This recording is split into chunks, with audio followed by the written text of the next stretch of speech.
Hello and welcome back, and today we're gonna make some thunder. Let's begin. As usual, I'm starting from the cockpit, and first of all I need to remove molded seat belts, as I'm gonna use photo etch seat belts from Edward later. After it, assembling went straightforward. Out of the box cockpit have nice details and will look great after proper painting. Main color is black, so as always I'm using Tamiya Natto Black for better result. I also use this color to do kind of pre-shading for landing gear base. While cockpit were drying, I painted inside of air intakes with gloss white and then glued together with super glue. Just for simple reason, modeling cement can leak through and melt white color, so it will be visible after all. After basic color dried, I did dry brushing with lighter gray color and then carefully painted smallest details of the cockpit.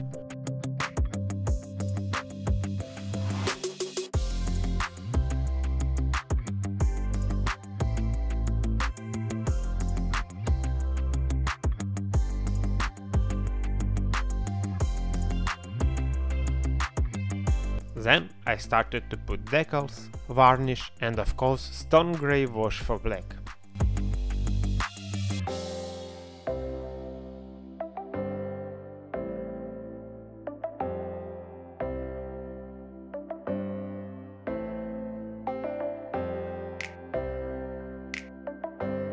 For landing gear I used brown for green vehicles wash.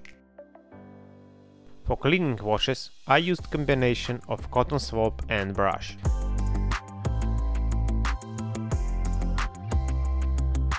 Before covering cockpit with matte varnish, I glued seat belts to the places with Ammo Ultra Glue. Matte varnish will make metal seat belts look more natural.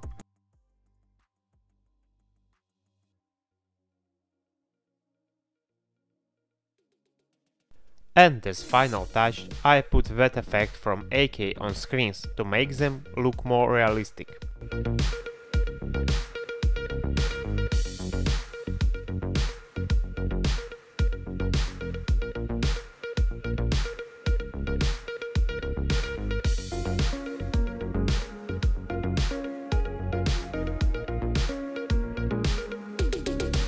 Unfortunately, I missed records of fuselage assembly. But it's very simple, straightforward and without any surprises. All I needed to do extra is to fill some areas that were damaged due shipping with superglue.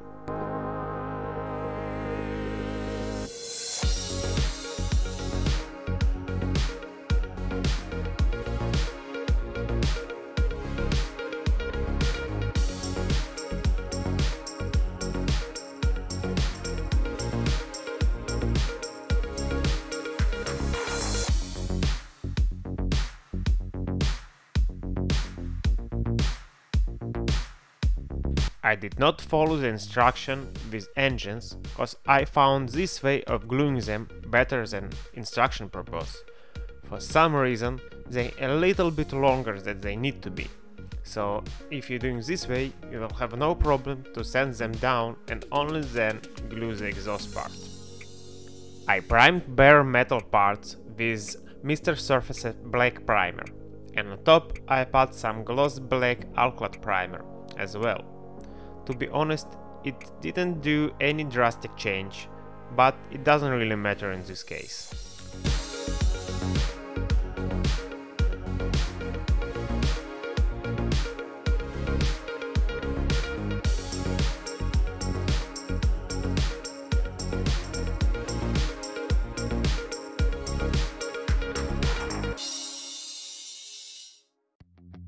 Then I painted mix of black and aluminium to simulate carbon. I hope I didn't mistake about the material, but what's important that this part is black. Then burnt metal from AK Extreme Line and all other parts I painted with aluminium from alkyd.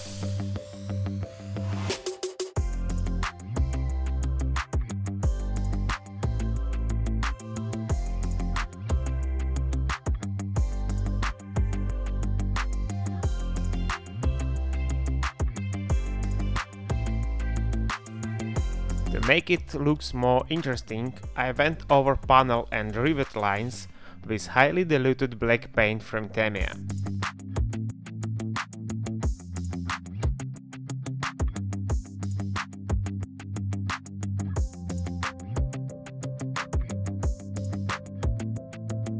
And for even more interesting finish, I used oil black-brown paints that I then wiped out with cotton swab and paper towel. And of course, it must be varnished before this step.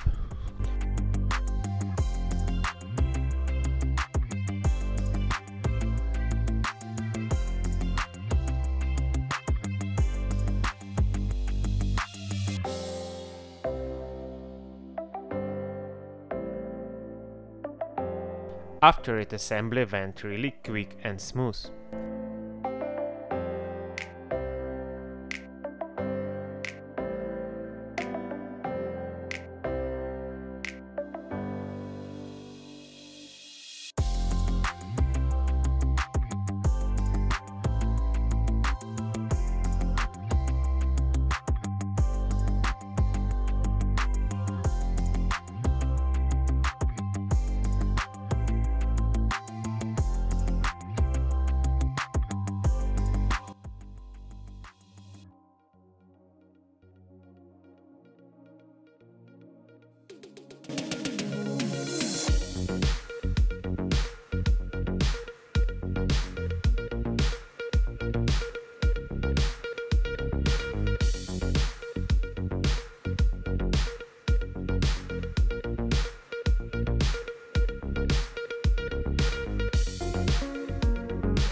Before all, I painted canopy with natto black first and sand color after it.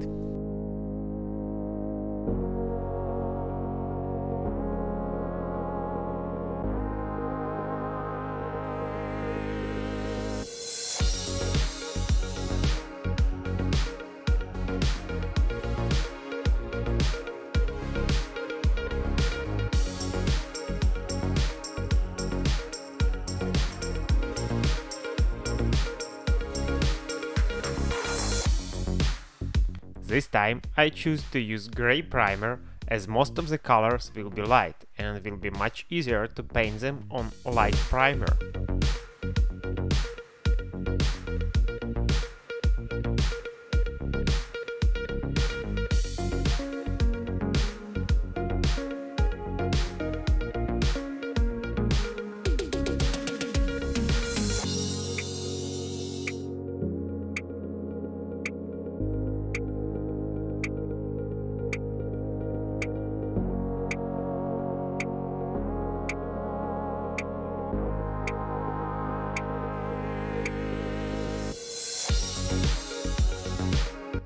For same reason, I also choose to do pre-shading.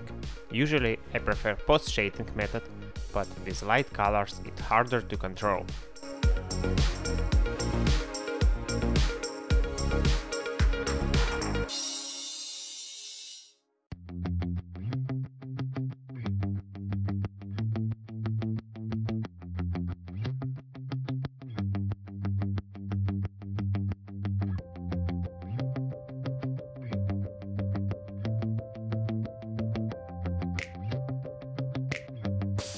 Also, for this build I tried my new template, just to find out that for me personally it's less comfortable to do a marble effect on pre-shading, but I think it can be very handy for weathering navy planes, for example.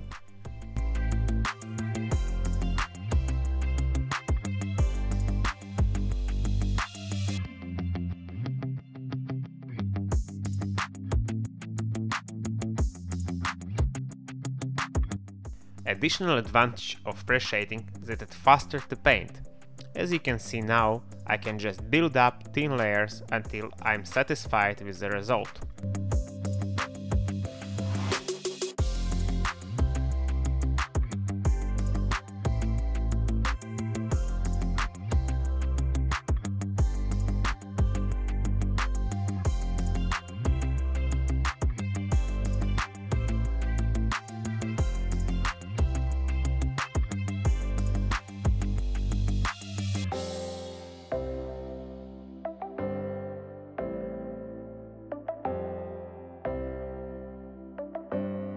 I'm starting to paint camouflage scheme from lighter tone to darker.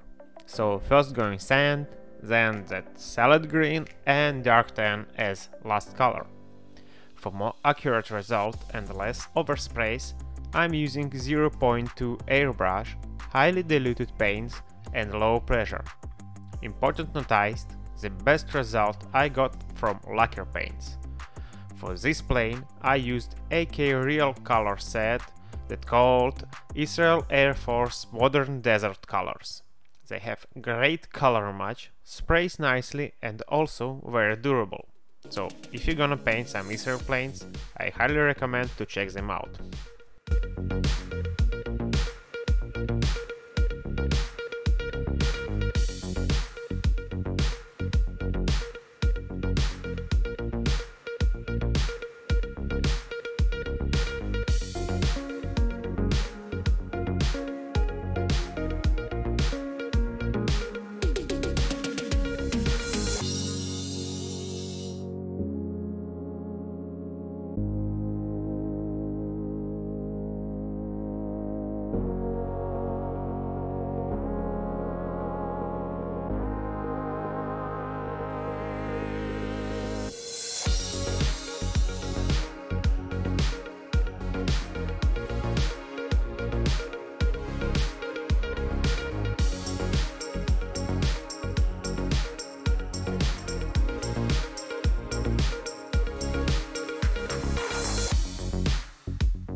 For Adam, I used Amamic AMT12 Dark Grey.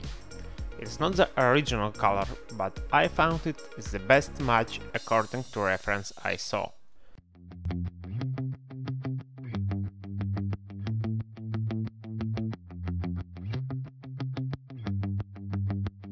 Then I covered my paint job with clear coat.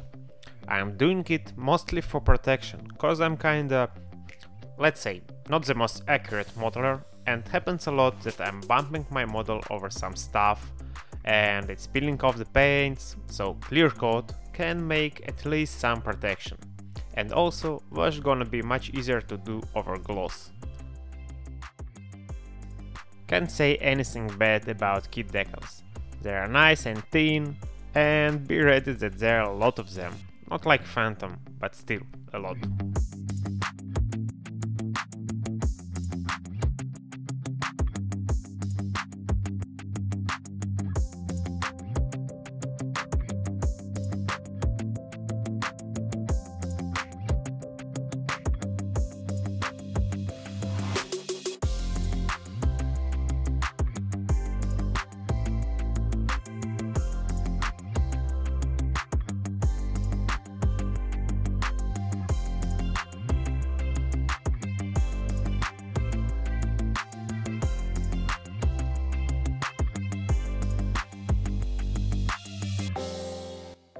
For panel lines I use two washes, stone grey for lower part and brown for German yellow over upper surfaces. You don't have to do the same, but I found this way gives more interesting result.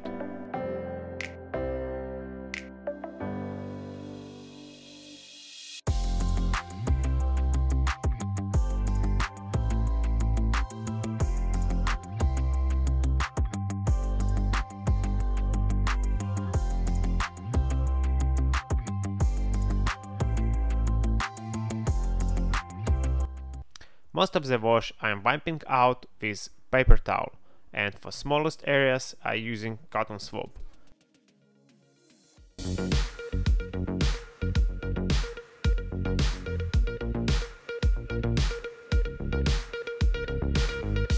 Then I went all over the model with matte varnish.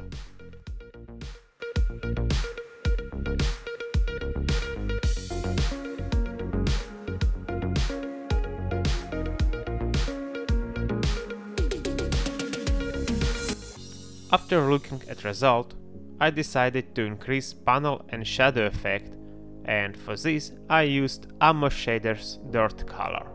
The advantage here is that shaders can be easily removed with water, so in case of overdone it takes seconds to correct. As final touch, I painted some leaks with oil paints.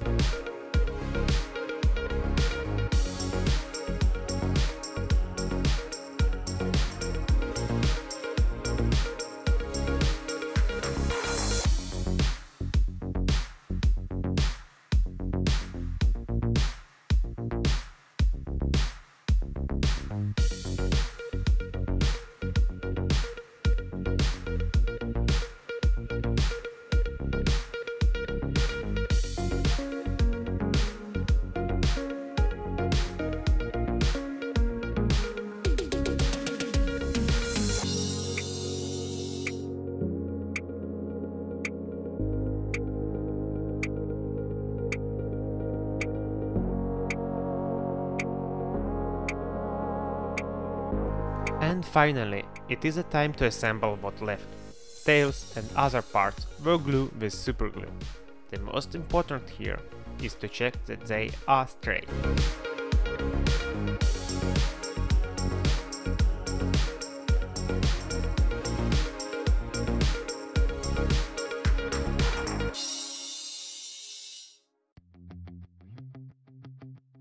And also, don't rush. Let your landing gear to properly dry on the places, as they need to handle the whole weight of finished model.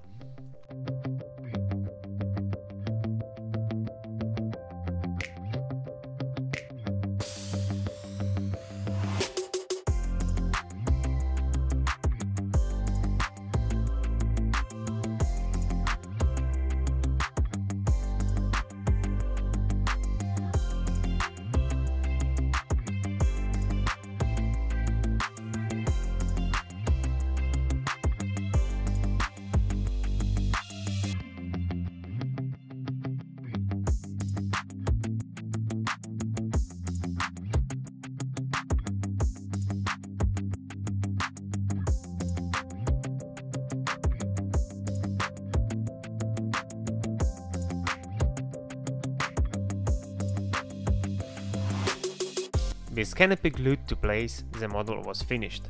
And also after I changed the wing loadout, cause I found that I glued them wrong.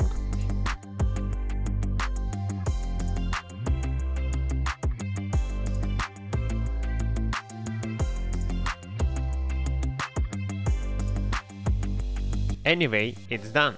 Thunder plane is ready. And yes, totally forgot to say that Raam means thunder in Hebrew. That's from where all my silly jokes came from. Hope you enjoyed this build, and as always, comments, questions, likes, and of course subscribes and shares are very welcome, and see you next time!